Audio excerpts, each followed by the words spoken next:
ഓരോ സിനിമയും നമുക്കൊരു ഓർമ്മയായിരിക്കാം, അല്ലെങ്കിൽ ചിലപ്പോൾ പുതിയ ചില കാര്യങ്ങൾ അതിന് നമ്മൾ പഠിച്ചിട്ടുണ്ടാവും, ചില ഡയലോഗ്സ് ആയിരിക്കാം. അങ്ങനെ ഒരു പ്രേക്ഷക എന്നുള്ള നിലയ്ക്ക് എനിക്ക് ഏറ്റവും ഇഷ്ടപ്പെട്ട ഒരു സിനിമയാണ് 1994 പുറത്തിറങ്ങിയ മേലെ പറമ്പിൽ ആൺവീട് എന്ന് പറയുന്ന സിനിമ.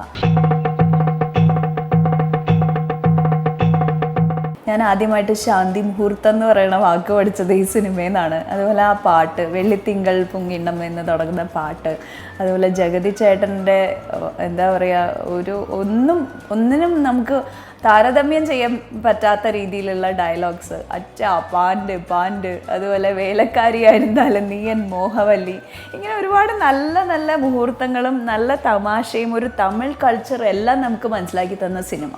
ഈ സിനിമയുടെ അന്നത്തെ സമയത്ത് എന്തൊക്കെ സംഭവങ്ങൾ ഇതിൻ്റെ പിന്നണിയിൽ നടന്നിട്ടുണ്ട് എന്നുള്ളത് നമുക്കറിയാനുള്ള സമയമായിട്ടുണ്ട്.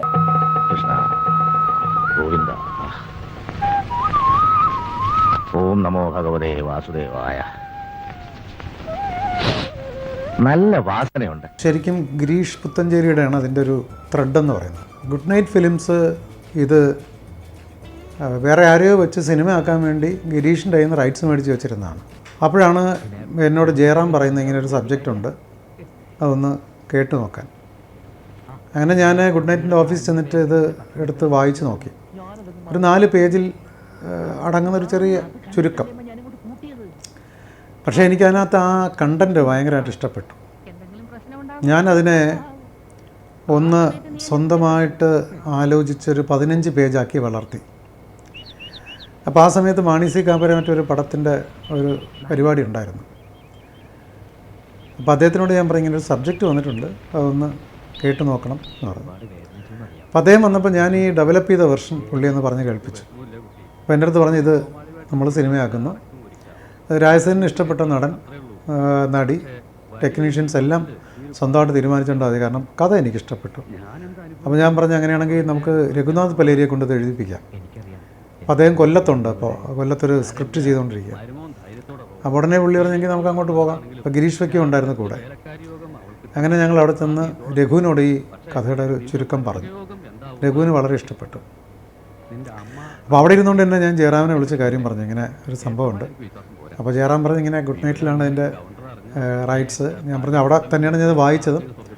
അപ്പോൾ അവരുമായിട്ട് മോഹനുമായിട്ടൊന്ന് വിളിച്ച് സംസാരിക്കാൻ പറഞ്ഞു. അങ്ങനെ ഞാൻ മോഹനെ വിളിച്ച് സംസാരിച്ചപ്പോൾ അദ്ദേഹം പറഞ്ഞു അത് ഞാൻ 20,000 രൂപ കൊടുത്തതാണ് ഗിരീഷിൻ്റെ നിന്ന് വാങ്ങിയത്, ആ 20,000 ഓഫീസിൽ കൊടുത്തിട്ട് അത് വാങ്ങിക്കോളൂ എന്ന് പറഞ്ഞു.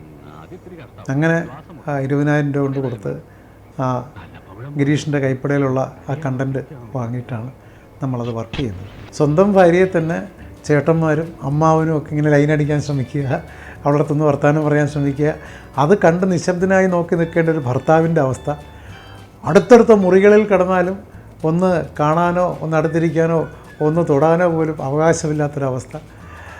ഇത് നല്ല രീതിയിൽ വർക്കൗട്ട് ചെയ്തു. ശരിക്കും പറഞ്ഞാൽ ഇത് ഷൂട്ട് ചെയ്യുന്ന സമയത്ത് തന്നെ ഇത് ഒരു സൂപ്പർ ഹിറ്റ് എന്നുള്ള ഒരു വിശ്വാസം എല്ലാവർക്കും ഉണ്ടായിരുന്നു. അതിൻ്റെ അകത്തെ ഡയലോഗ്സ് എന്ന് പറയുന്നത് ഒരു നിവൃത്തിയില്ലാത്ത ഡയലോഗ്സാണ്. അത് രഘുനാഥ് പലേരിയുടെ സ്വന്തമാണ്. എനിക്കൊന്നും കാണാൻ പറ്റുന്നില്ല, നമ്മളെ പാക്ക മുടിയില്ല, അപ്പടി ഇവിടെ എന്നൊക്കെ പറയുമ്പോൾ ജയറാം പറയും ഞാനങ്ങ് ഗൾഫിലാണെന്ന് വിചാരിച്ചാൽ മതി എന്ന് പറയുന്ന ഒരു ഹ്യൂമർ. അതുപോലെ നീയാണോടെ പറ എന്ന് പറഞ്ഞിട്ട് അമ്മ ജഗതി ശ്രീകുമാറിനെ ചോദ്യം ചെയ്യുക, എൻ്റെ ഗർഭം ഇങ്ങനെയല്ല, അതെന്താണ്? ഞാൻ എപ്പോഴും രഘുവിനെ കാണുമ്പോൾ ചോദിക്കാറുണ്ട് അതെന്താണ് രഘു അതിൻ്റെ അർത്ഥം, എൻ്റെ ഗർഭം ഇങ്ങനെയല്ല. അതെല്ലാവരും പറഞ്ഞു കിടക്കുന്നൊരു ഡയലോഗാണ്, പക്ഷേ അതിനകത്തൊരു ഇന്നർ മീനിങ് ഉണ്ട്. എൻ്റെ ഗർഭം ഇങ്ങനെയല്ല, ഞാനാണെങ്കിൽ ഇങ്ങനെ ആയിരിക്കത്തില്ല എന്നാണ് ആ കഥാപാത്രം ഉദ്ദേശിക്കുന്നത്. പക്ഷേ അതിനങ്ങനെ എഴുതിയാൽ ഒരു പക്ഷേ ഈ ഒരു ഒരു ഒരു പ്രോത്സാഹനം കിട്ടത്തില്ല.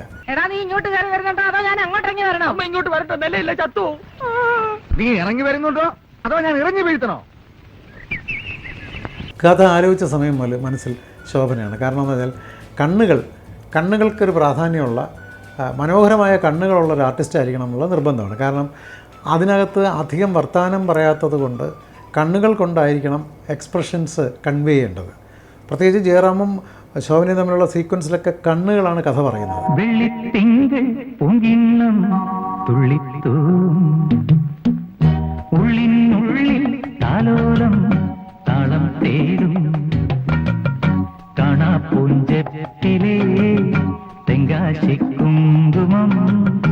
എള്ളോളം നുള്ളി നോക്കവേ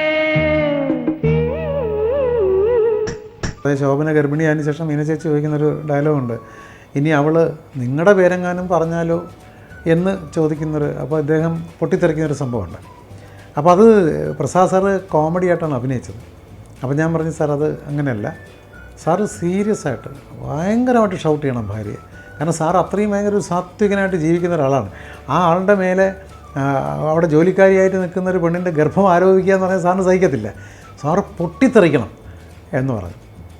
അപ്പോൾ ഞാൻ പറഞ്ഞതുപോലെ അദ്ദേഹം അഭിനയിച്ചിട്ട് എന്നെ മാറ്റിയെടുത്ത് ചോദിച്ചു, ഞാൻ ഇത്രയും സീരിയസ് ആയിട്ട് അഭിനയിക്കുമ്പോൾ ഇതെങ്ങനെ കോമഡി ആവും എന്നോട് ചോദിച്ചു. സാർ അതാണ് റിയൽ കോമഡി. സീക്വൻസിൽ ഡെവലപ്പ് ചെയ്യുന്ന കോമഡി എല്ലാം അങ്ങനെയാണ്. നമ്മൾ അഭിനയിക്കുന്ന അത് ഏത് വികാരമാണോ അതായിരിക്കത്തില്ല തിയേറ്ററിലുണ്ടാക്കുന്ന ഇമ്പാക്റ്റ്. അതാണ് റിയൽ കോമഡി എന്ന് ഞാൻ പറഞ്ഞു. ഓക്കെ, എൻ്റെ ഇഷ്ടം. തിയേറ്ററിൽ പടം കണ്ടിട്ട് അദ്ദേഹം എന്നെ വിളിച്ചിട്ട് പറഞ്ഞു, നിങ്ങൾ അന്ന് എന്നോട് ഇത് പറയുമ്പോൾ അതെന്ത് മാന്ത്രിക ശക്തിയാണെന്ന് എനിക്ക് മനസ്സിലായില്ല, പക്ഷെ ഇന്ന് ഞാൻ തിയേറ്ററിലിരുന്ന് സിനിമ കണ്ടപ്പോൾ എനിക്ക് മനസ്സിലായി അതെന്ത് മാന്ത്രിക ശക്തിയാണെന്നുള്ളത്. പുള്ളി പറഞ്ഞു, അത് വലിയൊരു കാഴ്ചപ്പാടാണ്, അത് പെട്ടെന്ന് കിട്ടത്തില്ല. കാരണം ഞാൻ അത്രയും സീരിയസ് ആയിട്ട് അഭിനയിക്കുമ്പോൾ എൻ്റെ ഡയലോഗിന് തിയേറ്ററിൽ പൊട്ടിച്ചിരിക്കുകയാണ്, എണീറ്റ് നിന്ന് ചിരിക്കുകയാണ്. അത് ആ മാന്ത്രിക ശക്തി എന്താണെന്ന് എനിക്കിപ്പോൾ മനസ്സിലായി. ഫസ്റ്റ് പ്രിൻ്റ് ആയതിനു ശേഷം ഞങ്ങൾ ചെന്നൈയിൽ പ്രിയദർശനെയും ഗുഡ് നൈറ്റ് മോഹനെയും പടം ഒന്ന് കാണിച്ചു. പ്രിയനെ കൂടെ വിളിക്കാൻ കാരണം ഈ പടം ആക്ച്വലി ഈ കഥ പ്രിയൻ ചെയ്യാമായിരുന്നതാണ്. അപ്പോൾ എന്നാൽ പ്രിയനെ കൂടെ ഒന്ന് കാണിച്ചേക്കാമെന്ന് വേണ്ടി വിളിച്ചാണ്. അപ്പോൾ പടം കണ്ടിറങ്ങിയിട്ട് ഗുഡ് നൈറ്റ് മോഹനും പ്രിയദർശനും പറഞ്ഞ ഒറ്റ വാക്കിൽ പറഞ്ഞൊരു കാര്യം, പടം സൂപ്പർ ഹിറ്റാണെന്ന്. ഏറ്റവും വലിയ അത്ഭുതകരമായ കാര്യം, അന്നത്തെ ഗോവ മുഖ്യമന്ത്രി അപ്പോൾ തിരുവനന്തപുരത്തുണ്ട്. അപ്പോൾ മാണി സി കാപ്പൻ, ഇതിൻ്റെ നിർമ്മാതാവ് മാണി സി കാപ്പന് രാഷ്ട്രീയമുള്ള ആളാണ്. അപ്പോൾ അദ്ദേഹം ഈ ഗോവ മുഖ്യമന്ത്രിയായിട്ടൊക്കെ അടുപ്പമുള്ള ആളാണ്. ആദ്യത്തെ ഷോയ്ക്ക് ഈ ഗോവ മുഖ്യമന്ത്രി ഇരുന്ന് സിനിമ കാണുകയാണ്. പുള്ളിക്ക് ഭാഷയൊന്നും മനസ്സിലാകുന്നില്ല, പക്ഷേ തിയേറ്ററിൽ ആൾക്കാരുടെ ബഹളം കണ്ടിട്ട് പുള്ളി ചോദിക്കുന്നുണ്ട് ഇദ്ദേഹത്തിനോട്, ഇതെന്താ ഇങ്ങനെ ബഹളം ഉണ്ടാക്കുന്നത്, അത്രയും തമാശയാണോ എന്ന് പുള്ളി ചോദിച്ചായിരുന്നു. അപ്പോൾ കാപ്പൻ പറഞ്ഞു കൊടുത്ത each and every dialogues sequence കോമഡിയാണ് എന്നപ്പോൾ ഭയങ്കര കയ്യടിയും ബഹളമൊക്കെ ആയിരുന്നു. അപ്പോൾ ആദ്യത്തെ ഷോ കഴിഞ്ഞപ്പോൾ തന്നെ ഈ സിനിമ എൻ്റെയും ജയറാമിൻ്റെയും ഒരു നാഴികക്കല്ലാണ് എന്നുള്ളത് ഉറപ്പായി.